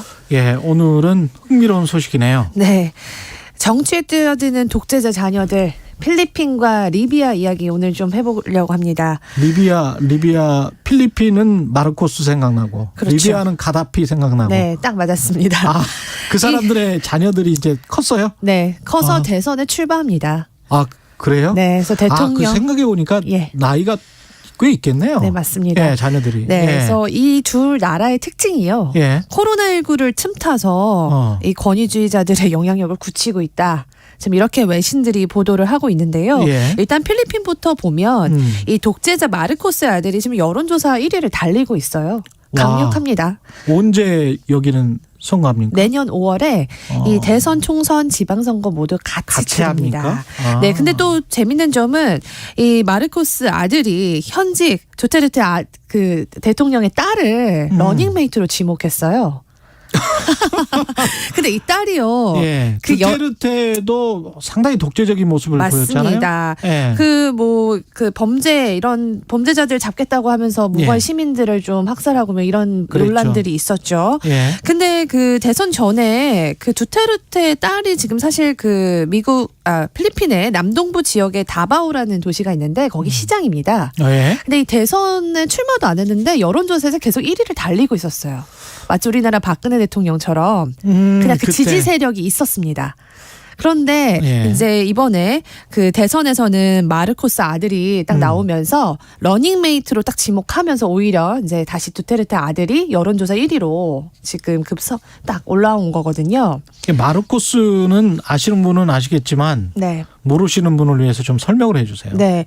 그 마르코스나 이제 이 독재자는 사실 얼마 전에 보면 이제 과거에 탈세 혐의로 유죄 판결을 한번 받았고요. 70년대 이제 필리핀에서 그렇게 좀 계속 논란이 있었던 사람이고요. 독재를 했던 사람이죠. 그래서 스트롱맨이라고 불렸던 아주 대표적인 인물이고, 근데 물론 이 두테르테 대통령과 비슷한 좀 점이 있습니다. 그래서 강한 이미지. 하지만 필리핀의 경제를 번영시켰다. 뭐 이런 이제 이야기가 있어서 그때 시설을 또 그 향수를 불러 일으키는 그런 지지 세력을 모으고 있습니다. 근데 지금 그 아들이 아까 전에도 말씀드렸는데 탈세 혐의로 유죄 판결을 한번 받았어요. 그래서 대선 출마 자격을 박탈당했거든요. 예. 근데 또 다시 이걸 항고를 했습니다. 예. 그래서 얼마 전에 다시 또 그 입 후보 자격이 부여가 돼가지고 그래요? 그렇게 극적으로 또 다시 대선 출마를 하게 되는 겁니다. 예. 네. 그런데 이제 일단 마르코스의 저 부인 이멜다 여사 아실 거예요, 다. 네네네. 예. 맞습니다. 대표적으로. 엄청나게 부패를 해서 그 명품 구두만 수천 켤레 그렇습니다. 예. 네. 거의 셀럽 수준으로. 그 사람이 마르코스 이멜다. 네, 맞습니다. 예. 그래서 논란이 굉장히 많은데 이 필리핀의 정치 성향을 좀 이렇게 잘 보면 이 필리핀은 워낙 많은 섬으로 이루어진 나라잖아요. 그렇죠. 그렇다 보니까 이 엘리트 가문과 그다음에 그 지역 연합 이 구도가 굉장히 중요합니다. 근데 이 두테르테 가문은 워낙 남부 지역에 강한 지지 기반을 뒀고요. 가문이. 네, 마르코스는 또 북부에 강한 지지 기반을 뒀습니다. 되겠네. 네, 그러면 이 둘을 딱 합하면 남북은 거의 다 된다.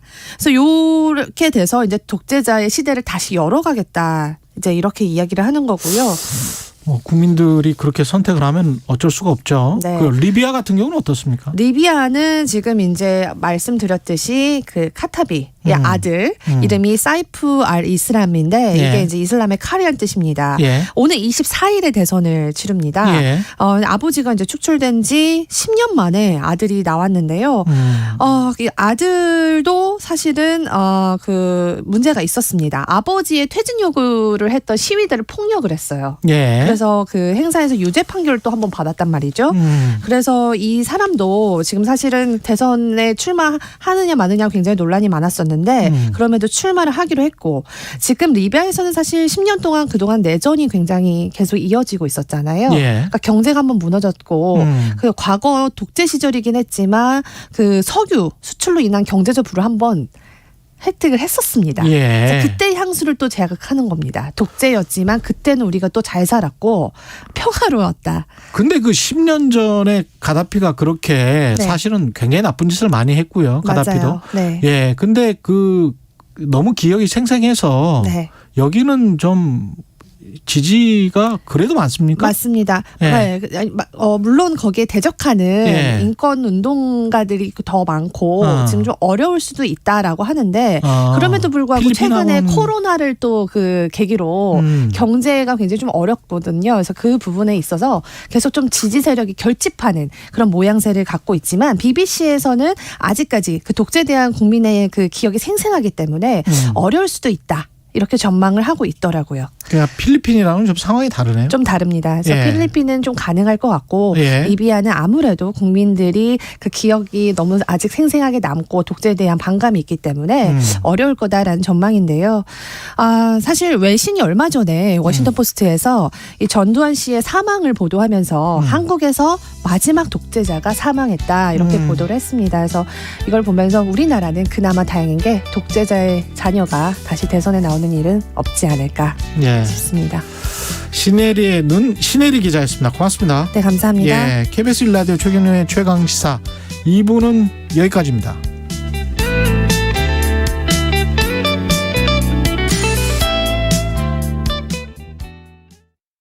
이준아, 이 커다란 배추를 누가 키웠을까요? 농부님? 농사를 지으며 우리 땅도 환경도 지키니까.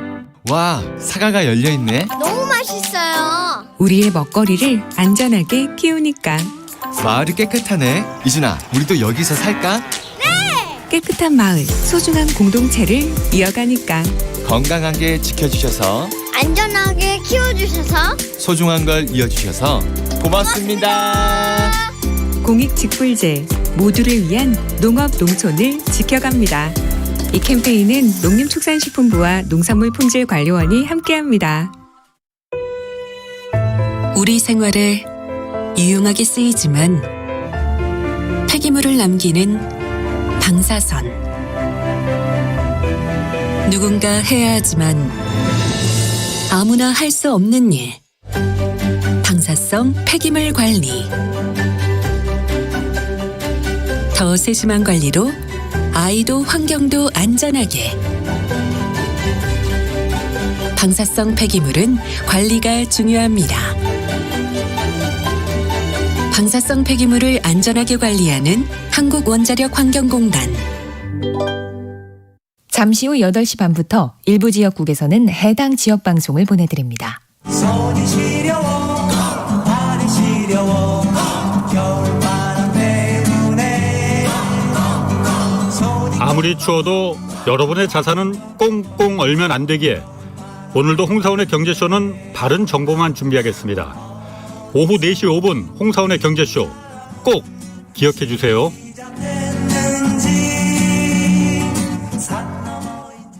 터질 것 같은 내 십자가 날 미치게 만들 것 같았지만 난 이제 깨달았어. 주진우 라이브가 있다는 것을. 지친 하루 집에 오는 게 매일 오후 5시 5분 KBS 1라디오 주진우 라이브. 지금 시각은 8시 30분입니다. KBS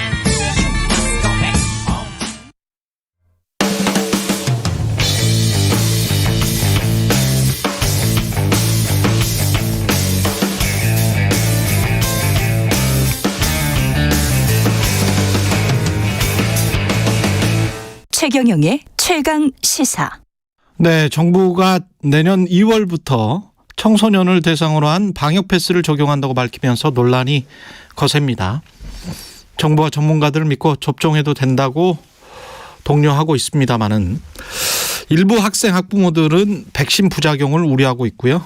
양쪽 입장 차례로 들어보겠습니다. 먼저 참교육을 위한 전국 학부모회 이윤경 회장 연결합니다. 안녕하세요.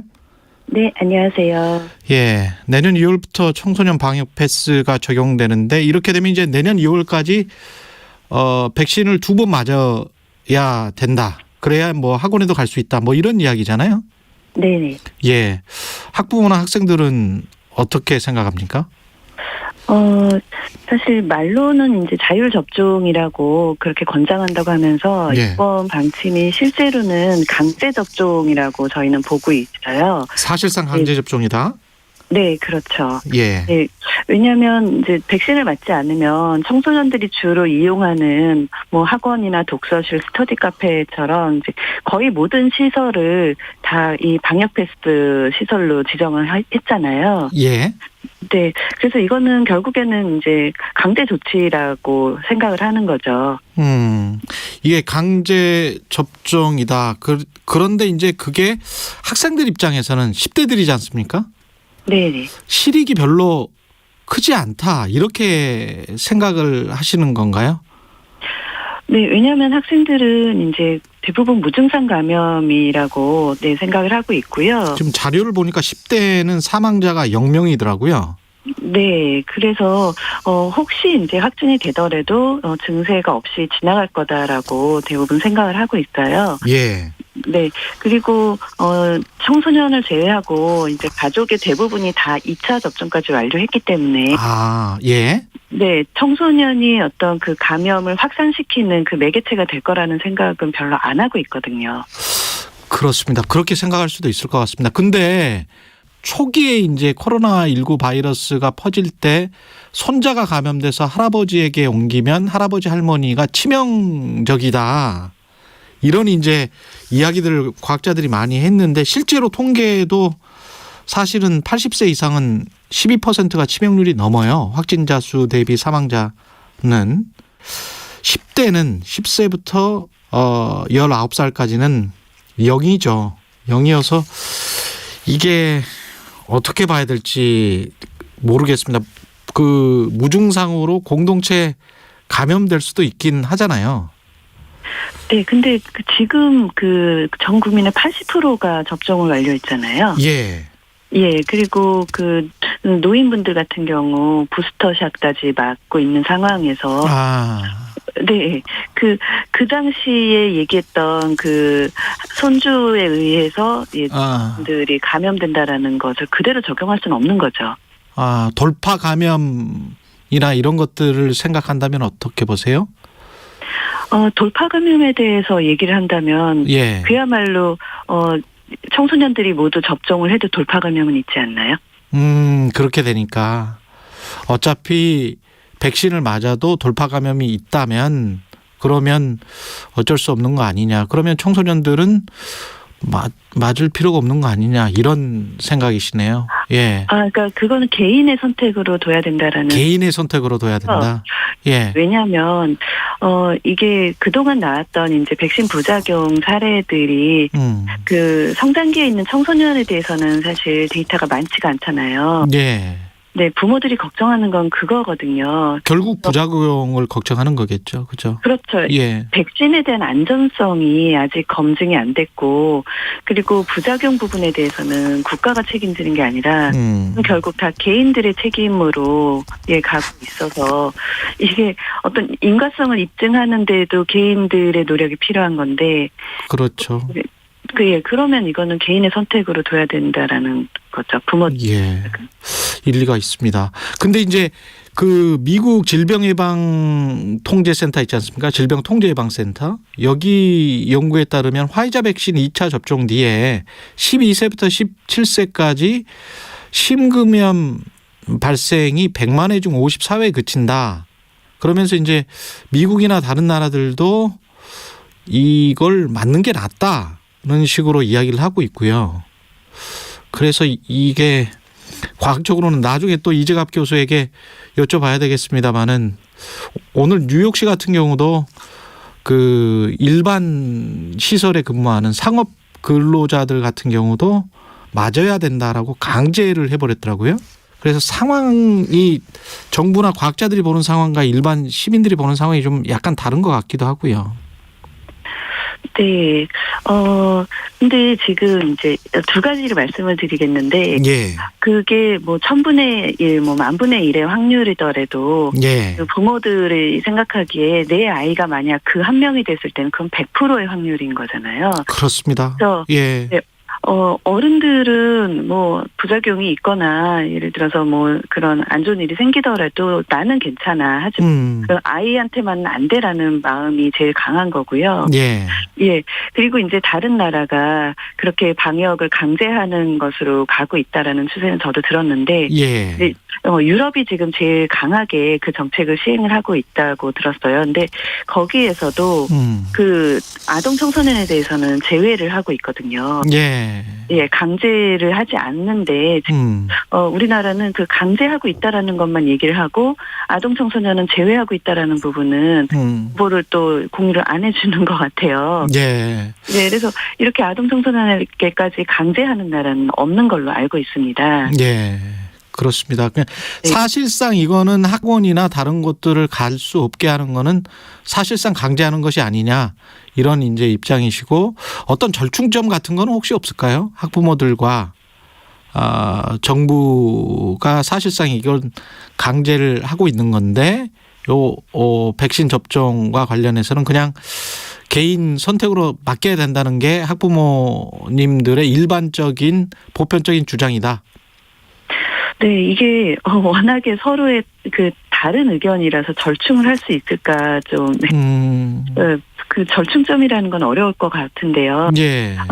어쨌든 그 안전성을 좀 더 그 검증할 수 있게끔 그리고 국민들이 좀 신뢰할 수 있게끔 노력을 기울이는 것하고 네 그리고 모든 정보들을 좀 납득할 수 있게 공유를 해주고 또 일관된 원칙이 있어야 될 것 같아요. 예를 들면 이번에 그 청소년들에게만 좀 차별적으로 더 강제하는 게 아닌가라는 인식을 주는 게 취식을 할 수 있는 먹고 마시는 장소들에 대해서 어른들은 다 이제 풀어놓으면서 예를 들면 뭐 결혼식이나 돌잔치나 시설, 네. 백화점 이런 데는 다 풀렸잖아요. 그렇죠, 그렇죠. 예. 근데 취식이 불가능한 학원이나 독서실 이런 곳을 학생들이 마스크 쓰고 있는 곳까지도 그렇게 강제한다라는 건 이건 꼭 백신 이외에 접종을 해야 된다라고 강제하는 것은 저희는 불합리하다. 그것도 설명을 들어보니까 맞네요. 예. 그렇죠. 그러니까 예.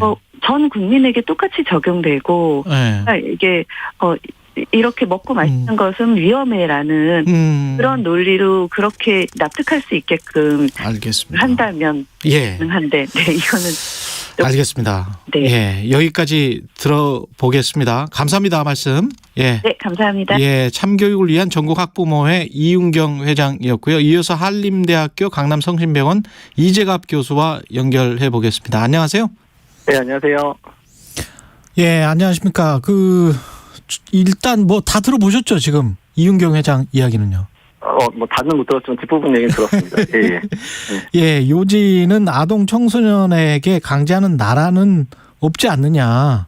뭐 성인들에게 거의 강제하는 나라는 있어도 뭐 이게 첫 번째 주장이고요. 그리고 이제 두 번째는 학원을 그렇게 못 가게 되면 백화점은 백신 맞지 않은 성인들도 그냥 막 가는데 우리 입장에서 학부모들 입장에서는 학생들이 못 가게 되면 굉장히 이건 심각하다 이런 이야기여서 그래서 이제 개인의 자유 선택권이 주어져야 된다. 부작용 염려도 솔직히 크다. 뭐 이런 말씀이었던 것 같습니다.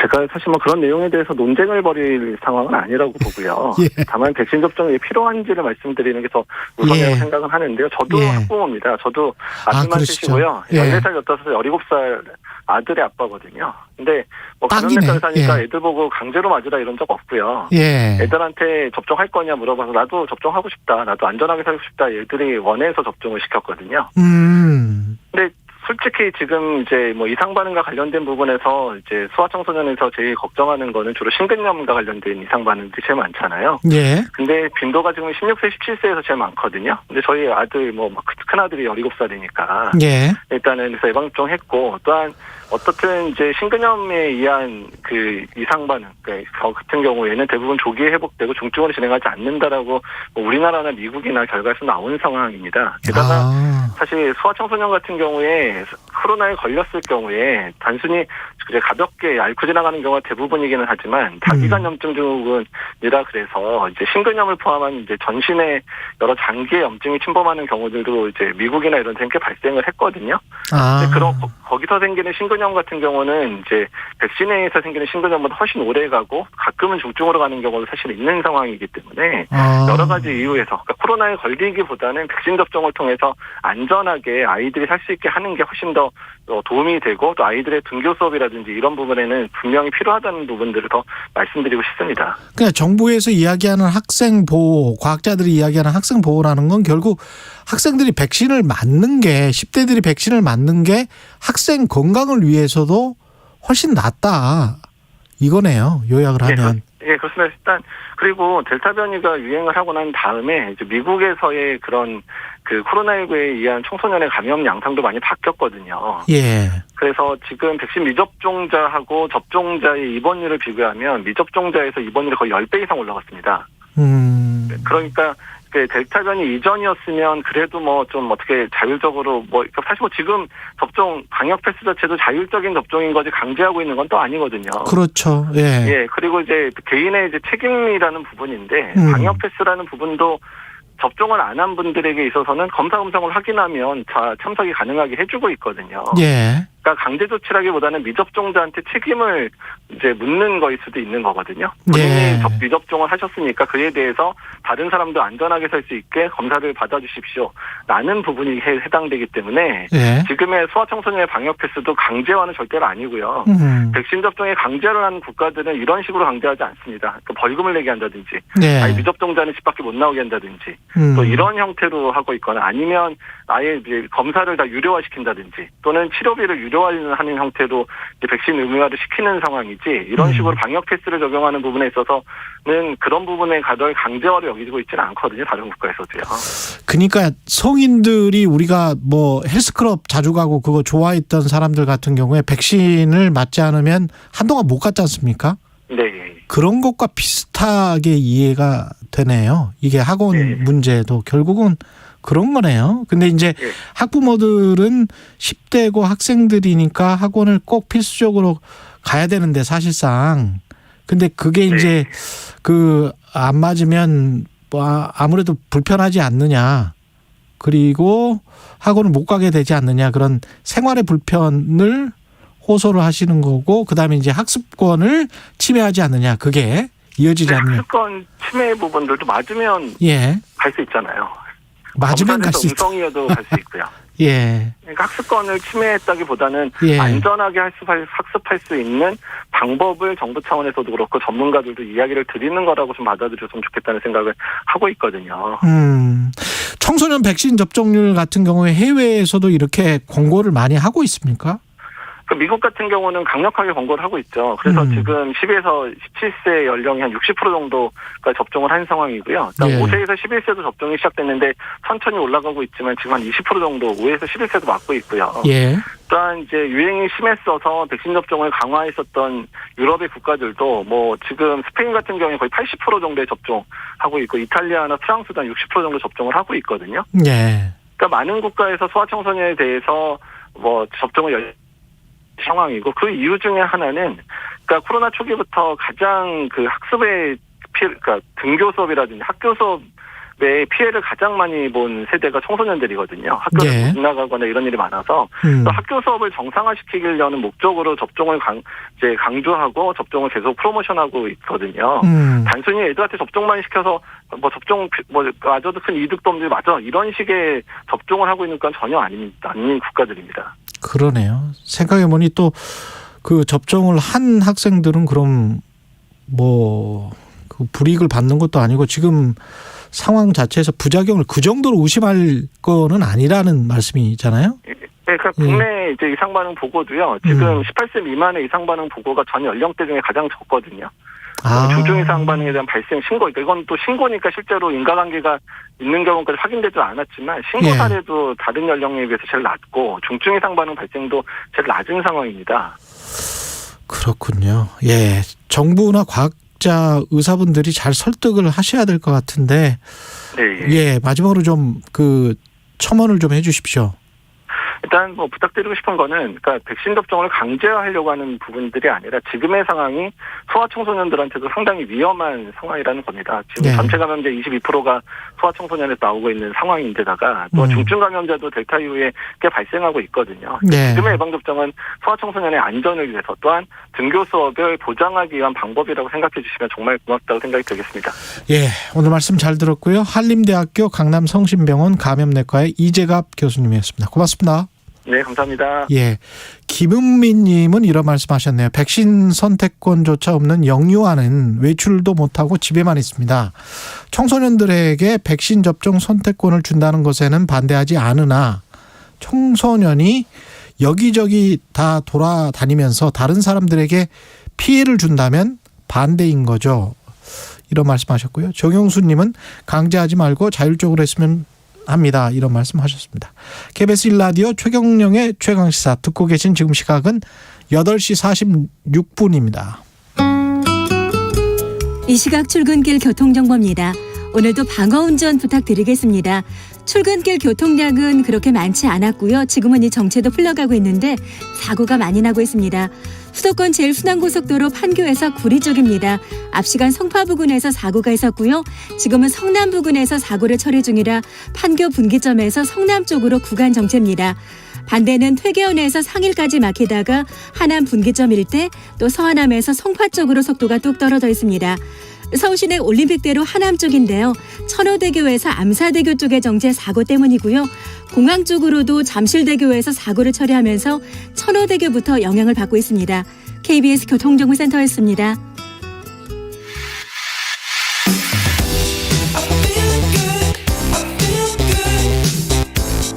세상에 이익이 되는 방송 최경영의 최강시사. 네, 요즘 유튜브 많이 보시죠? 최근 한국콘텐츠진흥원에서 개인 콘텐츠 크리에이터들의 실태를 조사한 보고서를 내놨는데요. 유튜브 이야기입니다. 예, 평균 소득과 운영에 드는 비용, 활동하는 플랫폼, 구독자 현황 등 다양한 정보가 담겨 있다고 합니다. 관련 내용 유튜브 랩의 강민영 대표 전화로 연결되어 있습니다. 안녕하세요. 안녕하세요. 강민영입니다. 예. 지금 뭐 유튜브 채널을 강민영 대표도 운영하고 계시죠? 네, 맞습니다. 예. 어떤 동영상 주로 올리세요? 촬영이나 편집, 콘텐츠 기획, 유튜브 리터러시처럼 유튜브를 운영하기 위한 내용들을 주로 다루고 있습니다. 그렇군요. 유튜버 되려고 하는 사람들 많습니까? 생각보다 많습니다. 저희 구독자도 이제 14만 명 정도 되고 있거든요. 예. 대부분이 유튜브를 하고자 하는 분들이기 때문에 점점 앞으로 더 늘어날 것으로 보입니다. 어떤 분들이 주로 관심을 가지세요? 굉장히 다양한데요. 예전에는 20대가 많았다면 최근에는 회사 다니고 계신 분들이 부업이나 전업을 목표로 운영하시는 경우도 많아요. 그 평균 소득은 그게 제일 궁금할 거 아니에요? 그렇죠. 예. 유튜브를 하면은 그게 돈을 못 번다는 분들도 있고 번다는 분들도 있고. 네. 예, 어떻습니까? 최근 이제 미디어 콘텐츠 크리에이터 실태조사에 따르면 응답자 월 평균 소득이 157만 4,457원으로 나왔습니다. 평균 소득 월 평균? 네, 157만 원? 네, 그렇습니다. 최저임금 수준이네요. 예. 그런데 또 이게 월 평균 1,000원 버시는 분과 최대 2,500만 원 버시는 분들의 소득 편차가 매우 커서 정확한 평균 소득이라 보기는 어려워요. 이게 중간값 혹시 아세요? 중간값은 나왔습니까, 같이? 중간값을 확실하게 되어 있지는 않은 걸로 알고 있습니다. 아니죠. 예. 그리고 이전에 실시된 노동연구원의 1인 크리에이터 실태조사도 따르면 월 평균 소득이 500만 원대로 잡혔다고 하는데 중간값은 알기가 어렵지만 최대 많이 버신 분은 5천만 원, 제일 적게 버신 분은 5만 원 이렇게 굉장히 소득 차이가 커요. 아니 이게 평균으로 따지면 다 묶어가지고 그렇죠. 유튜브 그 숫자로 나눠버리는 것이기 때문에 그렇죠. 중간값을 봐야 그래야 정확히 어느 정도 하면 몇 년 하면 어떻게 되겠구나 이거를 우리가 가늠할 수 있거든요. 네. 그렇다면 이제 2019년도 귀속연도 종합소득에서 좀 알 수 있을 것 같은데요. 그때 하위 50%의 소득 금액이 1인당 평균 108만 원, 딱 중간값이 한 100만 원 정도 안 되는 걸로 나타났어요. 그때 세금 기준으로. 그게 정확하네요. 그게 정확해. 네, 그렇게 볼 수도 있겠습니다. 그게 하위 50%가 한 108만 원 정도 번다. 네네. 예, 그게 이제 국세청에 등록돼 있는 거잖아요, 그죠? 네, 그렇죠. 이게 유튜버들도 세금을 냅니까? 얼마나 냅니까? 세금은 그냥 우리 회사랑 비슷합니다. 이게 2019년부터는 사업자 업종 코드가 생겼어요. 그래서 1인 미디어 창작자, 1인 미디어 콘텐츠 창작업 이렇게 해서 과세 사업자로나 면세 사업자로 등록을 하기 때문에 많이 내시는 분들 이나 적게 내시는 분들이나 거의 일반 사업하는 것과 비슷합니다. 그렇군요. 4대 보험 같은 경우는 어떻게 되죠?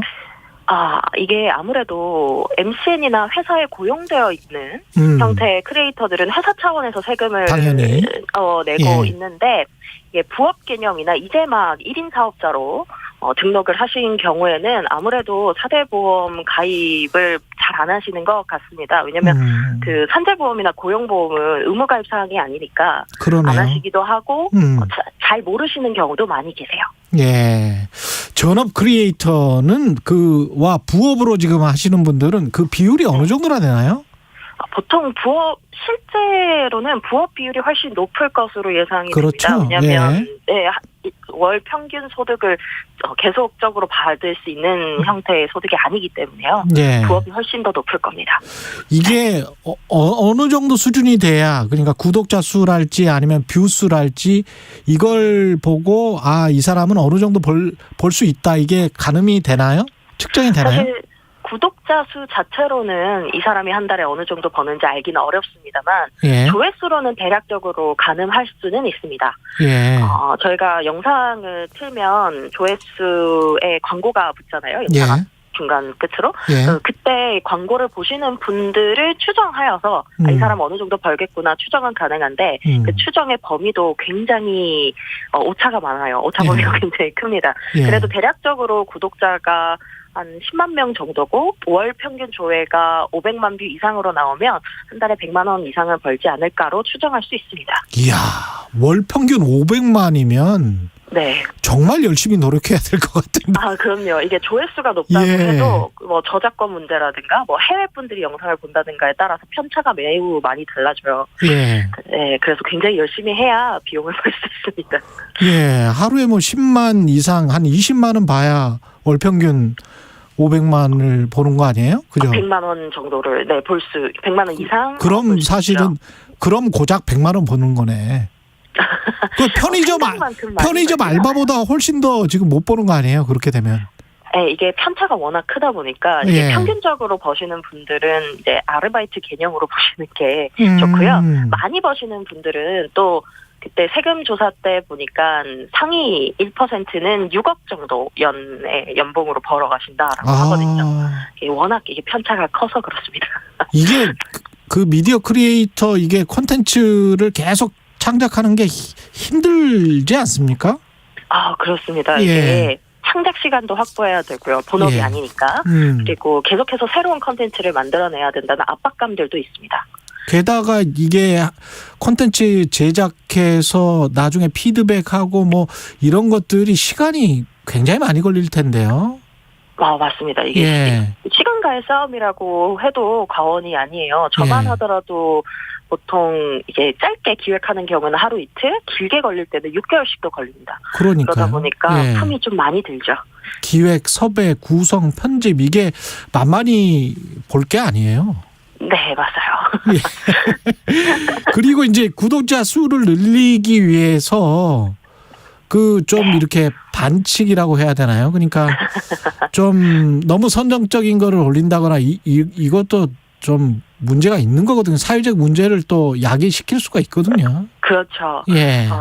제가 이제 주로 강의할 때 유튜브 리터러시에 관련된 얘기를 할 때 말씀하신 것처럼 자극적인 부분들을 이제 제하기도 하는데 그렇죠. 2020년 10월에 연구 발표된 내용 비즈니스 인사이더에서 밝힌 내용에 따르면 보통 게임이나 음악이 가장 빠르게 구독자 수를 늘릴 수 있었던 카테고리라고 합니다. 그리고 너무 정치적으로 극단적인 주장을 하거나 막 어떤 뭐 불확실한 거를 막 폭로하거나 뭐 이런 거는 정말 사회적으로 안 좋은 영향을 미치잖아요. 그렇죠. 그래서 플랫폼 자체에서도 규제가 되어 있어요. 그래서 너무 자극적이고 누군가에게 뭐 편을 가르고 혐오하는 콘텐츠들은 영상의 노출을 줄이거나 삭제하는 형태로 가이드가 나와 있습니다. 사실상 돈벌이를 위해서 이용을 하는 거니까 그거는 그렇죠. 어떤 콘텐츠를 통해서 사회에 기여를 해야 된다고 생각을 해야 되는데 그렇죠, 맞습니다. 유튜버를 꿈꾸는 분들, 나는 이런 콘텐츠를 가지고 있어. 뭐 마지막으로 당부나 충고의 말씀 한마디만 해주십시오. 네. 유튜버를 꿈꾼다는 것은 다른 사람들한테 알리고픈 이야기가 있는 거잖아요. 그래서 본인이 보여주고 싶은 거랑 시청자분들이 또 원하는 것에 밸런스를 맞추는 게 중요합니다. 근데 그 밸런스를 맞추려면 시청자랑 소통을 원활히 해야 되는데 일단 소통을 하려면 말을 걸어야 되지 않습니까? 그래서 망설이지 말고 일단 영상을 업로드 먼저 해보시기를 꼭 말씀드리고 싶습니다. 말씀 감사합니다. 지금까지 유튜브 랩의 강민영 대표였습니다. 고맙습니다. 네, 감사합니다. 12월 7일 화요일 KBS 1라디오 최경영의 최강시사였습니다. 고맙습니다. 코로나19 상황이 심각해짐에 따라 사적 모임 허용 인원이 줄어들었습니다. 수도권에서는 최대 6명, 비수도권은 8명